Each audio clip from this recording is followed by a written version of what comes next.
Dudes and chicks and neither of those rules don't apply to you. Welcome to Make It for Last Time. My name is Katie. Today I'm going to be popping this palette's cherry. This is the Primal palette by Blend Bunny Cosmetics. The color story looks like this. You're like, ooh, a rainbow palette. Maybe you're like that. Or maybe you're like, I have every other Blend Bunny palette and their formula is so good that it needed to fill in the holes. So when the owner of Blend Bunny Cosmetics posted on Instagram that she built this palette to kind of fill in the gaps between the blends and the Surge palette. And so this is what she came up with. Now, I do see, so I have swatched one color that I see as a definite repeat is Instinct. But today, again, I read a post on the Blend Bunny Instagram page that was like, you know, when we do overlap, it's like we try our hardest not to do overlap, but also like everybody needs to take into account that everybody doesn't buy every single palette from a brand. And so when we do overlap, it's got to be okay because there can be shades in this palette. Like if this was the only Blend Bunny palette I owned, I would absolutely need this shade. I believe that I honestly believe that most color stories need, or at the very least could greatly benefit from a dark purple. The reason being that a dark purple is so versatile. You can even shade, you can even get dimension with a dark green, or you can even get dimension with a green, like a tealish green, by using a dark purple. And so, I mean, a dark purple is kind of an essential color. So if you guys are interested in seeing how I got this look, or hearing my final thoughts on the palette, or if you guys just like to watch, then hang out.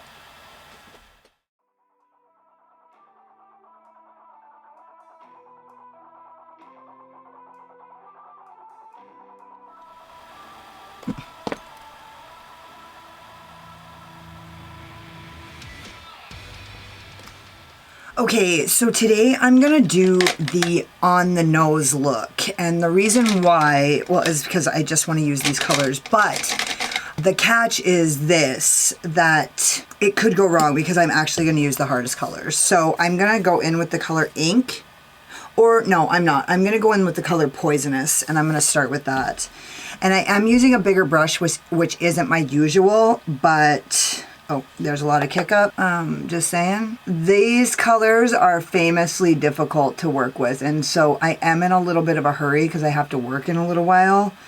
So I'm hoping that this doesn't fucking fail me. And also, if it doesn't fail me, then who's gonna love this palette? I am. I would say this isn't quite a blurple. It's actually a purple. Nonetheless,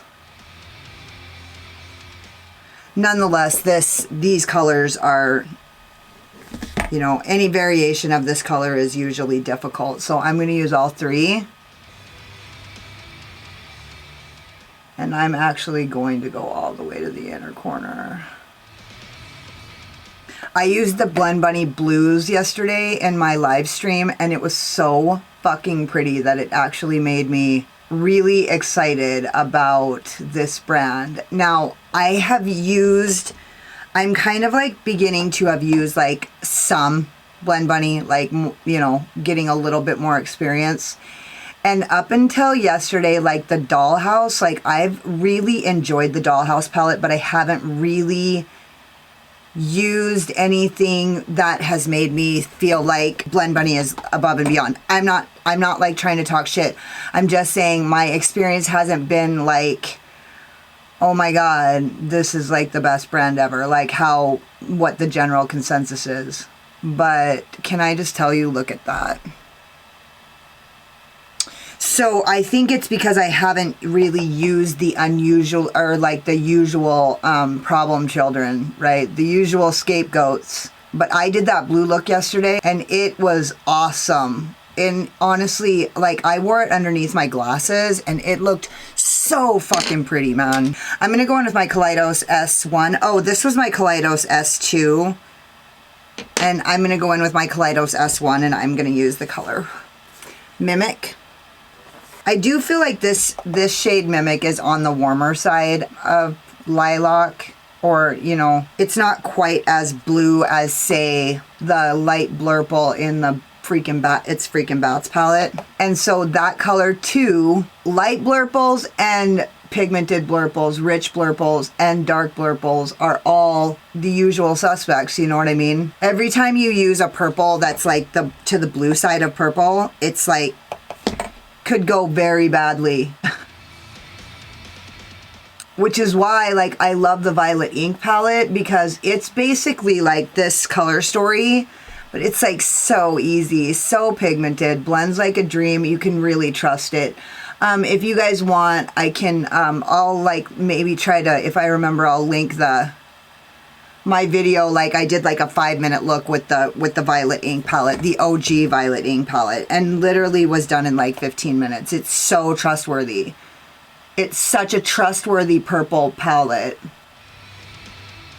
And quite frankly, this is like perfection, honestly. Honestly. If any of you guys are unfamiliar with Beauty Beatdown, if you have channels, you've probably conversed with her quite a bit on your channel. If you don't have a channel, if you're unfamiliar with Beauty Beatdown, you should go check out her channel, because the other day I was watching one of her videos and she actually said something that made me bust the fuck out, like all alone in my studio, like bust out. She goes, she like started singing this song and then she goes, oh my God, I'm so stupid. Like, and I don't know, just the way she said it like really reminded me of myself for one, but also like it was super hilarious. So damn, that is fucking pretty. I don't want to go too crazy. It seems like this pastel isn't quite as ridiculously chalky or white pigmented as the ones that I used in the Blends palette or the Dollhouse palette. They were both really overbearing. They were overbearing pastels, which is good if you're doing just a pastel look, but who the fuck does just a pastel look? You know what I mean? I see the point though. The point is that you're getting like a really pigmented pastel, but you actually had to be like careful with it. And if you used it incorrectly, you would just fuck up your whole look. I'm going back into Poisonous and I'm just gonna really blow out my lower lash line. So here's the deal. When I'm losing my close-up vision because I'm old as fuck. I'm losing my close-up vision, and so when I work, I wear my glasses so that I can look over the top of my glasses because I'm farsighted naturally, and so when I look over the top of my glasses, I can see close up. So I do that in case I have to do like a fade or something where I really need to be able to see like details. So I like to wear my glasses to work, and I have to work today. So I want to wear my glasses. Well, yesterday I put my glasses over the top of that bright blue look, and it looked bomb. Like the black with the blue looked so good, and I was wearing my Suicidal Tendencies shirt. It looked so good that it made me excited to do something similar today and put my glasses over the top of it. Somebody yesterday asked me how I get my lines so precise underneath on the lower lid. And the truth is I don't. I normally like really blow it out. I don't know if it looks precise or what the interpretation is on camera, but I honestly really don't have a precise, it's not usually precise, but what I do on the lower lash line is I go directly over the top of the color. I don't go like, normally I go 50% on and 50% off with my brush. On the lower lash line, I go the entire way, and like, it's more like 90% on and 10% off. I just leave a little bit and then I go in and reinforce whatever. So now I'm gonna go back into Poisonous and I'm just gonna like reinforce it at the lash line as close as I can get. This is really satisfying. Okay, I'm gonna go in with my, I was gonna go in with ink and just go all the way down, but I literally had zero fucking struggles with that. And so I think I'm gonna go into Nocturnal and I'm gonna use that to deepen up the outer V. And not too much kick up. That like says that this is probably gonna be a good trustworthy black that you don't have to be scared of. There's a little bit of kick up, but it's not like, I don't know if you guys can see it. You can see it probably. I just feel like that means it's like probably a solid, not scary black. Oh, this is my Made by Mitchell ME2. This is my favorite outer V brush. It just is so light and feathery, and it lays on color like it doesn't lay on color. It's almost like it lays on color so perfectly, and like, I need to stop saying please help. It lays on color so like lightly and subtly and like blends it in so nicely that it's almost like it doesn't do it at all. It does nothing. It's just unnecessary. Why did I even just say that? I wasn't even gonna say anything. I just said just because. I love that. I'm just gonna go in with no additional product. Going for the reach around. No additional product. Another reach around. I don't want to pull that out necessarily, but I did want it to be like really feathered out and like blended into nothing. I was watching Angelica Nyqvist the other day and she goes, I have a cat hair in my mustache. It was pretty funny. I'm like, oh my God, I get that. I literally just waxed my lip and I still have a cat hair in my mustache. I'm going to use my P. Louise cut crease brush and I'm going to put on NYX Glitter Primer. And okay, I was thinking I could either just go all blue with the Morph, or I could throw some gold in. I was gonna throw some gold in because, I mean, obviously it would be beautiful. But quite frankly, that look I did yesterday looked so good inside my glasses because of the contrast with the bright ass primary blue. Or royal blue, like whatever you want to call it. I used the color Neptune from the All I Ever Wanted palette. Blew my fucking mind how good it looked. I didn't get pictures with the thing, but I think I'm just gonna use Morph. Oh, and it has a shift. It's shifty. Okay, I'm going to use Morph with my Jessup 234.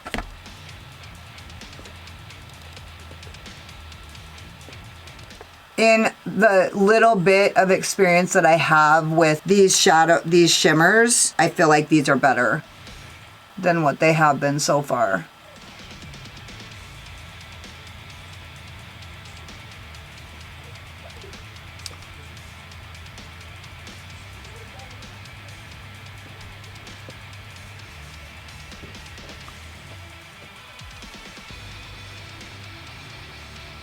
This color is beautiful.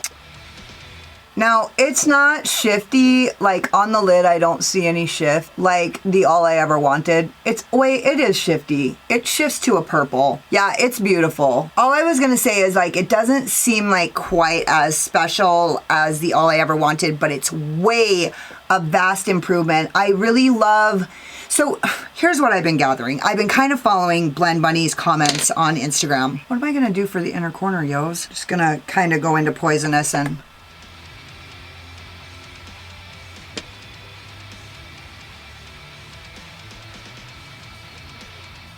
I've been following Blend Bunny Cosmetics on Instagram and like just really reading her comments lately and just seeing like a brand that's like growing and like going through growing pains and like setting boundaries and like breaking it down. You know, she was like, hey, if there's repeats, it's because everybody doesn't buy every palette. Now, I don't know if that's true. Like, people who buy Blend Bunny isn't that us? Because like, I'm gonna tell you right now, like the people in my community, like my friends who are into makeup, they haven't heard of Blend Bunny. So like, I feel like it really is the beauty community that like really just eats up brands like Blend Bunny. So is that true that everybody doesn't buy every palette? Because we fucking do. I fucking, no, I have actually been a lot better, but like I have been known to buy every palette from a brand, like if they come out. And right now I do own every palette from this brand. This was my UC83 and I'm not 100% in love with what I just did, but who fucking cares? I think I'm gonna use Skywalker as my inner corner highlight just because I really just need to wrap this up. And I'm gonna use my Alter Ego number 7. I like this pencil brush because it's a little bit bigger than the rest of my pencil brushes. Like, for example, this is the Unearthly, it's just a little bit like wider. And I'll even go you one better. Here's the Jaclyn Hill pencil brush. It's the JH39. And it's like way bigger, if you guys can see. So I like this one for inner corner highlight because it doesn't like, I can get like a wide.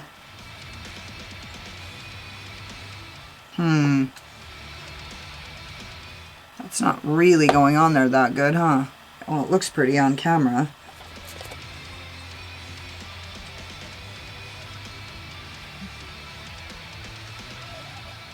I'm not 100% in love with this, but whatever. My kid just cried out for joy that I did the dishes. That's bullshit. I've been doing pretty good about doing the dishes. So I don't know about you guys, but I have to surrender to my dishes. I'm like, okay, I surrender. I wave the white flag. I finally do my fucking dishes. I'm like, I don't fucking go willingly. I have to be bleeding to do my dishes. So this is the look. Do you guys think I should do a fucking brow bone highlight? Fucking course I should. I'm sorry if you guys think this look is a little boring, but honestly, as a consumer, actually that's like too big. I'm gonna go in with my little tiny Voldemorphe JH42, and I'm gonna use that to do my brow bone highlight because it always looks good when I use this one. I mean, it always looks good anyway, but just saying. Ooh, God, that's just perfect. It's perfection. You know, Jaclyn Hill wasn't playing when she fucking picked this set. I'm just saying. I'm not trying to give her credit where credit's due or anything, but she fucking did. Okay, I'm actually going to go back into Nocturnal, and I'm going to kind of...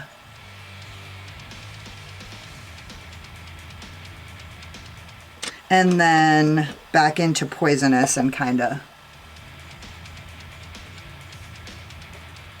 Damn, I am literally like actually stunned at how fucking easy this look was. I thought I was going to fuck around. I thought I was going to have to fuck around, and I didn't have to fuck around at all. It just went on like a fucking dream. So anyways, I'm going to go finish the rest of my face, and I'll be back when I'm done.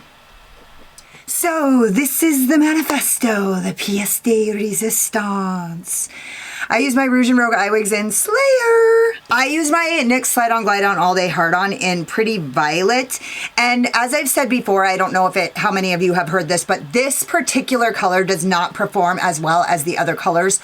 Also, I went on the NYX website and the Ulta website yesterday, and they don't have any of these. Like, there's literally 2 colors left on the Ulta website and nothing on the NYX website. And so I think these might be discontinued, and there aren't even any left. So I'm not positive. If anybody else finds better information, at least less disappointing information, let me know in the comments. I use Skywalker as my highlighter everywhere on my lips. I use my Lime Crime Black Velvet Liquid Velveteen Matte. Yeah, it looks beautiful. Honestly, I figured out how to use this better, and I actually really like this black. It's just, you have to go like this when you put it on so that all of it gets in the cracks. And honestly, that might be the case with all blacks. I'm not sure. And I used my Arthurine blush palette in the color Bearberry as my blush. I fucking love this palette. Dude, these colors that I used are seriously famously difficult to work with, and these were just like so cooperative. They're my new best friends. Like, literally, I love a shadow that's like, I'll do whatever you want. And I'm like, I love it when people fucking say that to me. So basically, the shimmer, this particular shimmer performed better than any of the shimmers that I've used so far. And so I guess the point of what my story was beginning to be, and I don't know if I actually finished it, but I just feel like Blend Bunny as a brand started really strong. She had a really good following on her Instagram page. And so when she came out with palettes, like, everyone loved them so much. And I just didn't care for the color stories. I didn't care for the rainbows color stories. And also, I kind of wasn't in a place where that was what I wanted to spend my money on. And so recently I got all the Blend Bunny palettes, and I can kind of see the progression of the quality. And also, like, as I dig into more colors and I dig into the more pigmented colors and the jewel tones, the darker tones, I am falling in love with this brand, because these colors that are like usually really difficult to work with, you know, it's easy to get a fucking palette and start fucking with the reds and the pinks, and it's like, oh my God, this is such a great palette. Or like, if it has a good yellow, you're like, oh my God, this yellow is so pigmented. I did find that the pastels in the beginning were, I don't know, they were just really white based and really pigmented. And so, like, normally, like, if you want to use a pastel to blend something out, it really wasn't doing that for me. I actually had to go in, it was like covering up my colors. And so, yeah, just like being on the learning curve for this, but also like realizing as I yesterday used the blues in the blends palette and then use these colors in this palette, I am falling in love with this brand, just because the colors that are normally really difficult to work with have been like such a pleasure, like orgasmic actually. You know, when you fuck with a color so often over the years, and it's like, literally consistently fucking pisses you off every single fucking time you use it. When you find a palette that doesn't do that, it's literally orgasmic. So way to go, Blend Bunny. You fucking kicked ass on this one. I mean, thus far, my first impression is like literally slide off my chair good. So I'm really glad I popped this pallette's cherry. And don't forget to subscribe to my channel and hit the notification bell because you can't wait to see what happens next. Hit the like button if you like this look, or if you just like my sparkling personality and my boyish charm, and hang out with me in the comments because I fucking love it. If you got like halfway through this video and you're like, oh my god, she's so pretty, so she opens her big fucking mouth, then go check me out on Instagram. I don't talk as much on Instagram. I also don't think I post as much on Instagram. Maybe if I posted a little more, you guys would be a little more offended over there. And if you guys are like, don't sugarcoat it, Katie, why don't you tell us how you really feel, then go check out my Patreon, because I don't hold anything back on my Patreon, and I go live on my Patreon every Sunday, Mountain Standard Time at 2 p.m. Thank you guys so much for watching. You could have been anywhere, but you were here wasting your time with me, and I totally appreciate you. Later.